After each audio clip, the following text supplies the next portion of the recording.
Welcome to RWG Publishing, home of Rise of the Lioness by Finnegan Jones. Oh, this is gonna be good. Yeah, so today we're diving deep into this captivating novel, exploring its themes and characters, all without giving away any spoilers. The best kind of deep dive. Exactly. Yeah. Think of it like we're giving you a cheat sheet, a shortcut to the most fascinating parts. Straight to the good stuff. Right to it. Love it.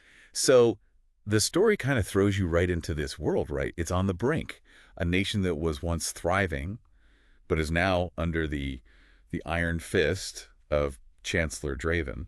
It's intense from the very beginning. It really is. And, it's not like your typical evil empire thing. Yeah. It's so much more nuanced Right. and believable. Yeah, yeah. Because the book really digs into how this regime came to power, how they manipulate and control people through propaganda. Oh, it's so clever the way they weave that in, It's Yeah. not just like, oh, here's the evil guy, It's Right. it makes you think. Absolutely. It really does. And they divide the nation into these sectors, each one ruled by these enforcers who use fear and violence to maintain order. Ah, you really get a sense of how oppressive it is, like the contrast between this picture of utopia they're trying to paint and the reality for the citizens. It's striking. It is striking, and it makes you think about how easily, I think, people can be swayed when their basic rights are kind of chipped away bit by bit, Yeah, it's like that slippery slope, isn't it? It is, yeah. And this is a world where even a whisper of dissent could land you in trouble. Oh, yeah, you really feel that tension throughout the story. So this is where Alara comes in, right? Yeah. She's not just reacting to the oppression around her,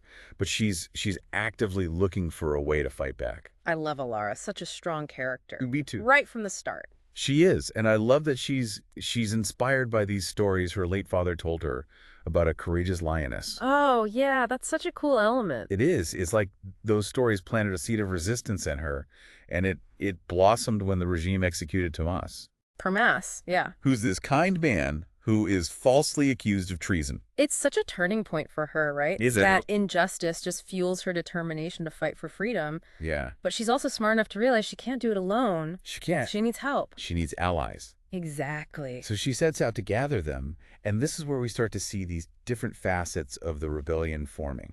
It's like a puzzle coming together, isn't it? It is. It is. All these different pieces. So we have Mira, her childhood friend. Right. And she reveals this existing network of individuals who are already, quietly resisting. Yeah, it's really cool how that unfolds. And then we have Rian, this ex-soldier who's disillusioned by the regime's tactics. Yeah. And he brings this military expertise to the table. Yeah, he's a great addition to the team. He is. And then we have Leora, Leora! who offers a different kind of strength, right? Yeah. She's a healer, providing not only medical aid, but also a safe haven for those wounded by the regime. Yeah, she's the heart of the group in a way. She is. She really is. And then we can't forget Cade, the rebellious artist. Oh, Cade's awesome. He is. And he uses his art to challenge the regime's narrative and to inspire hope. Yeah, it's such a powerful form of protest. It is. It's almost like this visual representation of their fight for freedom. Exactly. And so once this core group is formed, they start planning their first major act of resistance, which is a raid on a regime supply depot. Oh, this is where things get really exciting. It does, and it's where we see Rian's military experience really come into play. Yeah. It's fascinating how they plan and execute this daring operation, even using Cade's art as a diversion. So clever. It is. It's really cool how they use that. It is. So they pull it off. It's a victory for the rebellion, Yeah. but it's a small one. Yeah. They know it's just the beginning, and the regime won't stay quiet for long. Oh, no, this is just the first spark. Yeah, it is. It is. And this leads them to establish safe houses and communication channels, basically laying the groundwork for a larger movement. Yeah, it's like they're building the foundation for a revolution. They are. And speaking of groundwork, if you're interested in the author's journey and inspiration, you can head over to revivalwavesofgloryministries.com. Oh, yeah, that's a great resource. It is. It's a great resource for those who want to delve a little deeper into the world of Rise of the Lioness. Definitely. Now, even as they celebrate their success, there's this underlying tension, this awareness that their actions will have consequences. Oh, yeah, the stakes just keep getting higher. They do. And that's where the story takes a really interesting turn. Ooh, I'm intrigued. Yeah, so we start to see the personal toll that this fight takes on each of the characters. Oh, yeah. That's what really makes you connect with them, It does. on a deeper level. Yeah, so Alara, for instance, is torn between her duty to the rebellion and her love for her mother, who fears for her safety. Yeah, that's such a relatable conflict. It is, right. It's that struggle between pursuing a greater purpose and protecting the people you love. It's something I think a lot of people can relate to. I think so, too, and it adds this layer of emotional depth to the story. Yeah, it's not just about fighting this tyrannical regime. It's about the sacrifices people are willing to make for what they believe in. Exactly. It's about those personal sacrifices. And it's not just Alara, right? Right. Mira begins to experience doubt, questioning their ability to win against such a powerful force. Oh, yeah, those doubts can creep in, can't they? They do. And even Ryan, hardened by his military past, grapples with guilt from his past actions as a soldier, being forced to carry out the regime's brutal orders. Yeah, his character arc is really compelling. It is. And so their victories bring new challenges, forcing them to confront these tough choices, like when they uncover a potential traitor whose family is being threatened by the regime. Ooh, that's a tough one. It is. And it raises all these questions about loyalty and betrayal and the lengths that people will go to protect those they love. Yeah, it really blurs the lines between right and wrong. It does. It shows that even within this fight for freedom, there are these moral complexities, these gray areas where things aren't so clear-cut. Yeah, it makes you think, doesn't it? It really does. About the choices we make and the consequences that come with them. Absolutely. And that's just the beginning, folks. And it's fascinating how those internal struggles, they mirror the larger challenges that the rebellion is facing. Oh, totally. As their actions become bolder, the regime's crackdown, it intensifies. Oh, yeah. So they have to adapt, become more strategic. Yeah, it makes you realize that fighting for freedom, it's not this straightforward path. No, not at all. There are setbacks and unexpected obstacles, just this constant pressure. Yeah, you're constantly having to adjust, think on your feet. Totally. And this is where the idea of unity becomes crucial. They realize they can't operate in isolation. Right. They need to join forces with other resistance groups if they're going to have a real shot at success. It's that classic enemy of my enemy kind of thing. Exactly. They, despite their differences, maybe in their approach, their ideology, Yeah. they recognize that their shared goal of overthrowing the regime, it outweighs everything else. Absolutely, the bigger picture. Right, the bigger picture. And so this alliance allows them to pool resources, share intelligence, and launch this much more coordinated effort against the regime. Yeah. It all kind of culminates in this daring raid on the regime's communication hub. Oh, yeah. Which is a major turning point in the conflict. That raid felt like such a game changer. It was. It disrupts the regime's propaganda machine. Yeah. And it gives the rebellion this much-needed morale boost. Right. It's a symbolic victory as much as a strategic one. Totally, yeah. It shows the people that the regime is not invincible, That resistance is possible. Resistance is possible. And speaking of inspiration, I'm reminded of the amazing resources available at revivalwavesofgloryministries.com. Oh, yeah, great website. It's a great place to connect with other readers, delve deeper into the book's themes, and even learn more about the author's creative process. Definitely worth checking out. Definitely. So as the rebellion gains momentum, right, the story starts to shift toward that final confrontation with the regime. Yeah.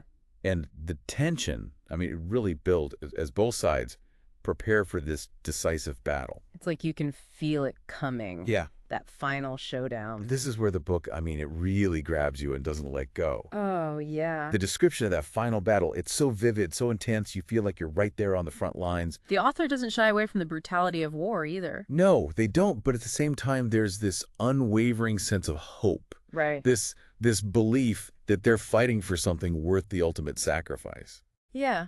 And in the end, after countless sacrifices, a hard-fought battle, Yeah. the rebellion emerges victorious. But as you mentioned earlier, the story doesn't end there. It doesn't. Overthrowing the regime, that's just the beginning. Right. The real challenge is rebuilding a society from the ruins of tyranny. Yeah. And that's what makes the aftermath of the battle so compelling. It's a point that I think is often overlooked in stories like this, Yeah. It's easy to focus on the excitement of the rebellion. Right. But that process of rebuilding a shattered nation, healing those wounds, establishing a new system of governance. Yeah. That's equally important. Absolutely. And that's where the book's exploration of character development really shines. Yeah, you really see it. We see Alara grappling with this immense responsibility of leadership, Yeah. trying to balance her personal desires with the needs of her people. It's a theme that resonates with me, I think, a lot. Because it reminds us that leadership isn't just about giving orders or making those grand pronouncements. Right. It's about navigating these complex moral dilemmas, Yeah. making tough choices, Yeah. and ultimately putting the well-being of others before your own. It's about service. It is. It is. And it's not just Alara, Right. right? We see Mira struggling with the trauma of war, questioning whether the sacrifices that they made were truly worth it. Yeah, it's a heavy burden to bear. It is. And then there's Rian. Yeah. Burdened by his past, he's trying to find redemption and helping to create a better future. Yeah, so each character is facing their own unique challenges in the aftermath. Right. And it's through their struggles that the book explores these deeper themes of healing and forgiveness and that long road to reconciliation. Yeah, it's a process, isn't it? It is. And it's a powerful reminder that even after a victory, the journey towards a just and equitable society, it's a continuous process. It requires constant effort, compromise, Yeah. and the willingness to confront, those difficult truths. It's not easy, but it's so important. It is, and it's a message that feels incredibly relevant to our own world, Oh, absolutely. where we're constantly grappling with social and political divisions, trying to bridge those gaps and build a more inclusive future. Makes you wonder, what would happen if if we all took a page from Rise of the Lioness and channeled that spirit of unity and resilience into addressing the challenges we face today. It's a powerful thought, and I think what strikes me most is how the book balances those grand themes of revolution and societal change with these intimate personal stories. Yeah, that's what makes it so compelling, right? Yeah. You're not just reading about these abstract concepts. Right. You're connecting with these real characters Yeah. who are grappling with these relatable dilemmas. Like Alara's struggle to reconcile her role as a leader with her desire to protect her mother. It's a reminder that even the most courageous individuals, they have these vulnerabilities. Yeah. And that fighting for a cause, it often involves personal sacrifice. And it's not just Alara. Yeah. We see Mira wrestling with doubt, Yeah.